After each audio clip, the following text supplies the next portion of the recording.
Welcome to Sweet Tea with the Classics, the podcast that takes classic literature and gives it a Southern twist. Rip Van Winkle by Washington Irving, Part 4. As he approached the village, he met a number of people, but none whom he knew, which somewhat surprised him, for he had thought himself acquainted with everyone in the country road. Their dress, too, was of a different fashion from that to which he was accustomed. They all stared at him with equal marks of surprise, and whenever they cast their eyes upon him, invariably stroked their chins.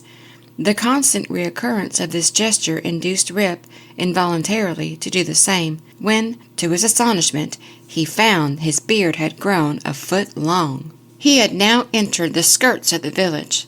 A troop of strange children ran at his heels, hooting after him and pointing at his gray beard. The dogs, too, not one of whom he recognized for an old acquaintance, barked at him as he passed. The very village was altered. It was larger and more populous. There were rows of houses which he had never seen before, and those which had been his familiar haunts had disappeared. Strange names were over the doors, strange faces at the windows. Everything was strange. His mind now misgave him. He began to doubt whether both he and the world around him were not bewitched. Surely this was his native village, which he had left but the day before. There stood the Catskill Mountains, there ran the Silver Hudson at a distance, there was every hill and dale precisely as it had always been. Rip was sorely perplexed. "That flagon last night," thought he, "has addled my poor head sadly." It was with some difficulty that he found the way to his own house, which he approached with silent awe, expecting every moment to hear the shrill voice of Dame Van Winkle. He found the house gone to decay. The roof had fallen in, the windows shattered, and the doors off the hinges. A half-starved dog that looked like Wolf was skulking about it. Rip called him by name, but the cur snarled, showed his teeth, and passed on. This was an unkind cut indeed. "My very dog," sighed poor Rip, "has forgotten me." He entered the house which, to tell you the truth, Dame Van Winkle had always kept in neat order. It was empty, forlorn, and apparently abandoned. This desolateness overcame all his connubial fears. He called loudly for his wife and children. The lonely chambers rang for a moment with his voice, and then all again was silence. He now hurried forth and hastened to his old resort, the village inn. But it too was gone. A large rickety wooden building stood in its place, with great gaping windows, some of them broken and mended with old hats and petticoats, and over the door was painted, "The Union Hotel by Jonathan Doolittle," instead of the great tree that used to shelter the quiet little Dutch inn of yore. There now was reared a tall, naked pole with something on top that looked like a red nightcap, and from it was fluttering a flag on which was a singular assemblage of stars and stripes. All this was strange and incomprehensible. He recognized on the sign, however, the ruby face of King George, under which he had smoked so many a peaceful pipe. But even this was singularly metamorphosed. The red coat was changed for one of blue and buff. A sword was held in the hand instead of a scepter. The head was decorated with a cocked hat, and underneath was painted in large characters, "General Washington."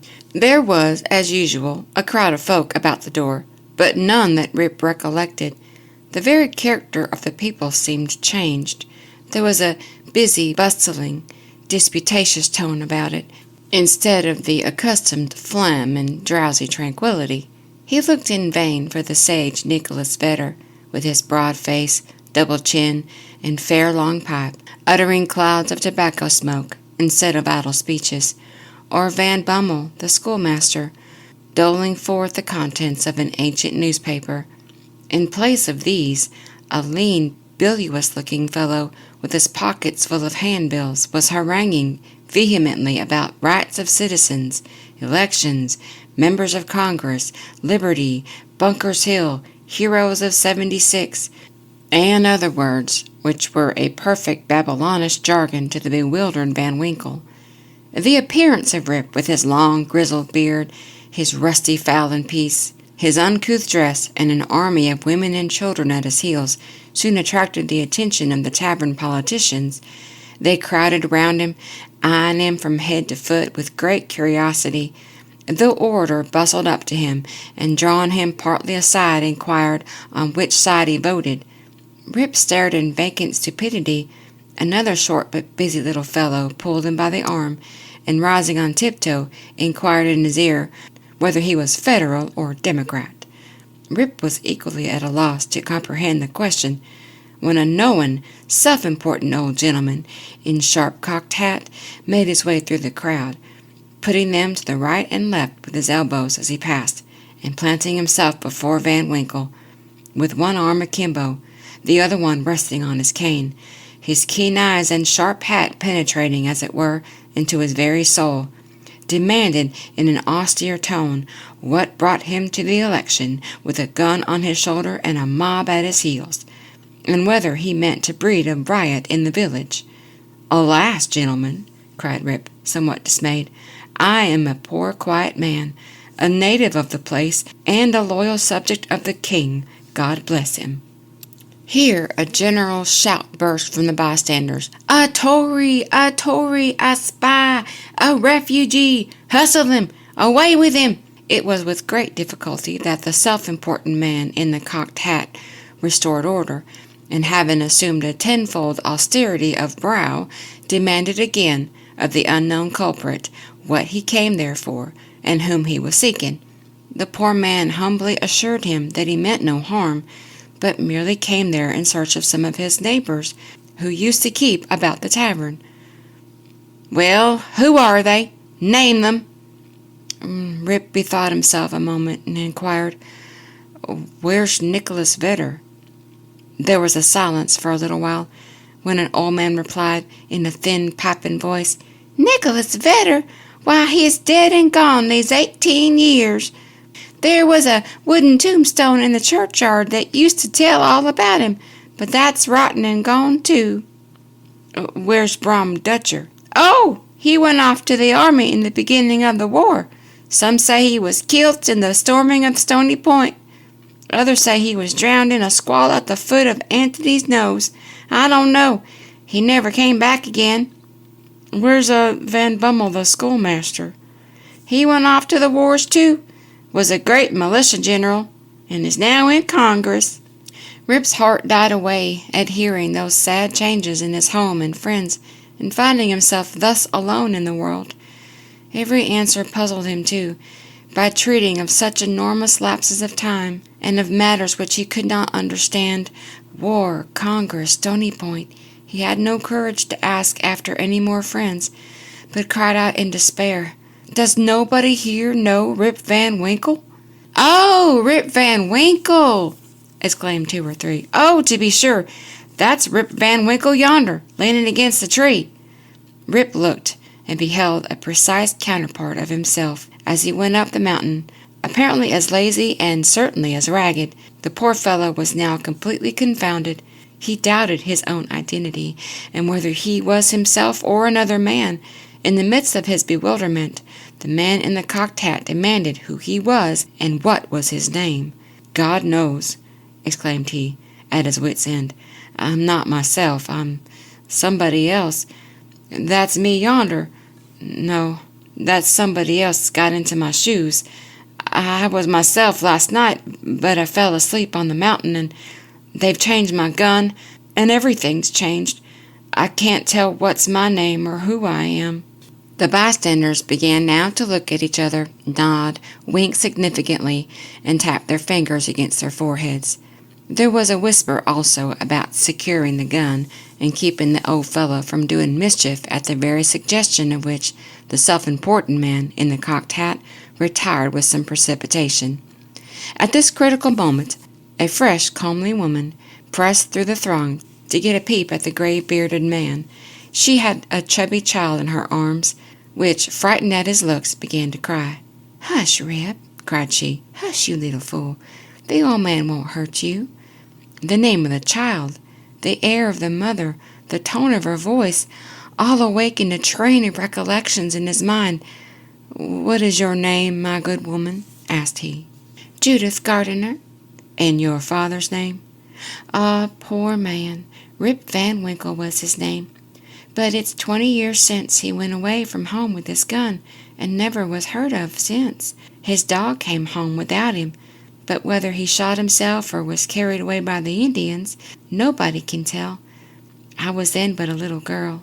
Rip had but one question more to ask, but he put it with a faltering voice. Where's your mother? Oh, she too had died but a short time since. She broke a blood vessel in a fit of passion at a New England peddler. There was a drop of comfort, at least, in this intelligence. The honest man could contain himself no longer. He caught his daughter and her child in his arms. I'm your father, he cried. Young Rip Van Winkle once, old Rip Van Winkle now. Does anybody know poor Rip Van Winkle? All stood amazed, until an old woman, tottering out from among the crowd, put her hand to her brow, and peering under it in his face for a moment, exclaimed, Sure enough, it is Rip Van Winkle. It is himself.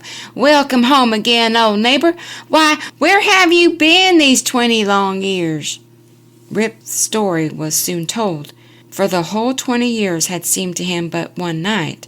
The neighbors stared when they heard it. Some were seen to wink at each other and put their tongues in their cheeks, and the self-important man in the cocked hat, who, when the alarm was over, had returned to the field, screwed down the corners of his mouth and shook his head, upon which there was a great shaking of the head throughout the assemblage. It was determined, however, to take the opinion of old Peter Vanderdonk, who was seen slowly advancing up the road. He was a descendant of the historian of that name, who wrote of the earliest accounts of the province. Peter was the most ancient inhabitant of the village, and well versed in all the wonderful events and traditions of the neighborhood. He recollected Rip at once, and corroborated his story in the most satisfactory manner. He assured the company that it was a fact, handed down from his ancestor the historian, that the Catskill Mountains had always been haunted by strange beings, that it was affirmed that the great Heinrich Hudson, the first discoverer of the river and country, kept a kind of vigil there every 20 years, with his crew of the Half Moon, being permitted in this way to revisit the scenes of his enterprise and keep a guardian eye upon the river and the great city called by his name, that his father had once seen them in their old Dutch dresses playing at ninepins in a hollow of the mountain, and that he himself had heard, one summer afternoon, the sound of their balls like distant peals of thunder. To make a long story short, the company broke up and returned to the more important concerns of the election. Rip's daughter took him home to live with her. She had a snug, well-furnished house, and a stout, cheery farmer for a husband, whom Rip recollected for one of the urchins that used to climb upon his back. As to Rip's son and heir, he was the ditto of himself. Seen leaning against a tree, he was employed to work on the farm, but evinced an hereditary disposition to attend to anything else but his business. Rip now resumed his old walks and habits. He soon found many of his former cronies, though all rather worse for the wear and tear of time, and preferred making friends among the rising generation, with whom he soon grew into great favor. Having nothing to do at home, and being arrived at that happy age when a man can be idle with impunity, he took his place once more at the bench of the inn door, and was reverenced as one of the patriarchs of the village, in a chronicle of the old times before the war. It was some time before he could get into the regular track of gossip, or could be made to comprehend the strange events that had taken place during his torpor, how that there had been a revolutionary war, that the country had thrown off the yoke of old England, and that, instead of being the subject of His Majesty George III, he was now a free citizen of the United States. Rip, in fact, was no politician. The changes of state and empires made but little impression on him. But there was one species of despotism under which he had long groaned, and that was petticoat government. Happily that was at an end. He had got his neck out of the yoke of matrimony, and could go in and out whenever he pleased, without dreading the tyranny of Dame Van Winkle. Whenever her name was mentioned, however, he shook his head, shrugged his shoulders, and cast up his eyes, which might pass either for an expression of resignation to his fate or joy at his deliverance. He used to tell his story to every stranger that arrived at Mr. Doolittle's hotel. He was observed at first to vary on some points every time he told it, which was doubtless owing to his having so recently awaked. It at last settled down precisely to the tale I have related, and not a man, woman, or child in the neighborhood but knew it by heart.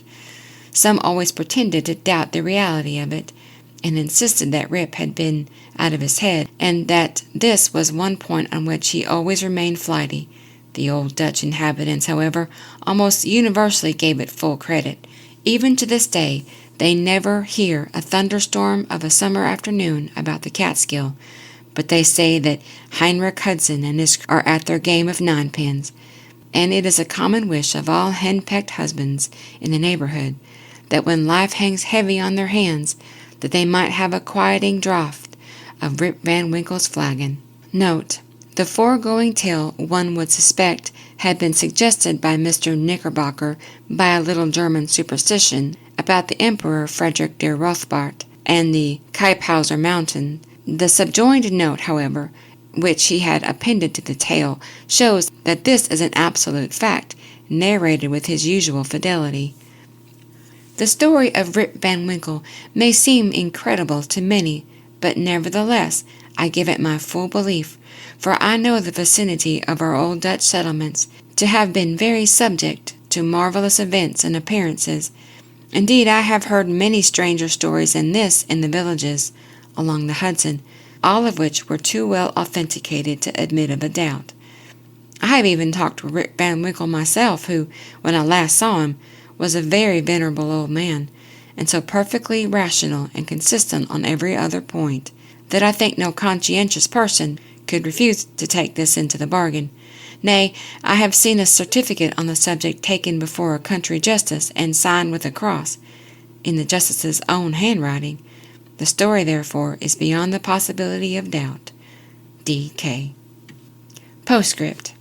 The following are traveling notes from a memorandum book of Mr. Knickerbocker.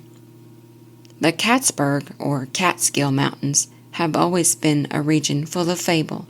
The Indians consider them the abode of spirits who influence the weather, spreading sunshine or clouds over the landscape, and sending good or bad hunting seasons.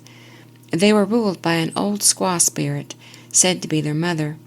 She dwelt on the highest peak of the Catskills, and had charge of the doors of day and night to open and shut them at the proper hour. She hung up the new moons in the skies, and cut up the old ones into stars. In times of drought, if properly propitiated, she would spin light summer clouds out of cobwebs and morning dew, and send them off from the crest of the mountain, flake after flake, like flakes of carded cotton, to float in the air, until dissolved by the heat of the sun. They would fall in gentle showers, causing the grass to spring, the fruits to ripen, and the corn to grow an inch an hour. If displeased, however, she would brew up clouds black as ink, sitting in the midst of them like a bottle-bellied spider in the midst of its web, and when these clouds broke, woe betide the valleys. In old times, say the Indian traditions, there was a kind of Manitou or spirit who kept about the wildest recesses of the Catskill Mountains, and took mischievous pleasure in wreaking all kinds of evil and vexations upon the red men. Sometimes he would assume the form of a bear, a panther, or a deer, lead the bewildered hunter a weary chase through tangled forests and among ragged rocks, and then spring off with a loud "Ho! Ho!" leaving him aghast on the brink of a beetling precipice or raging torrent. The favorite abode of this Manitou is still shown. It is a great rock or cliff on the loneliest part of the mountains, and from the flowering vines which clamber about it, and the wildflowers which abound in its neighborhood, is known by the name of the Garden Rock. Near the foot of it is a small lake, the haunt of the solitary bittern, with water snakes basking in the sun on the leaves of the pond lilies which lie on the surface. This place was held in great awe by the Indians, insomuch as that the boldest hunter would not pursue his game within its precincts. Once upon a time, however, a hunter who had lost his way penetrated to the Garden Rock, where he beheld a number of gourds placed in the crotches of trees. One of these he seized and made off with it, but in the hurry of his retreat he let it fall among the rocks, when a great stream gushed forth, which washed him away and swept him down the precipices, where he was dashed to pieces, and the stream made its way to the Hudson, and continues to flow to the present day, being the identical stream by the name of the Kaaterskill. Thank you for listening to Sweet Tea with the Classics. We hope you enjoyed the episode. Please like, share, and subscribe for more.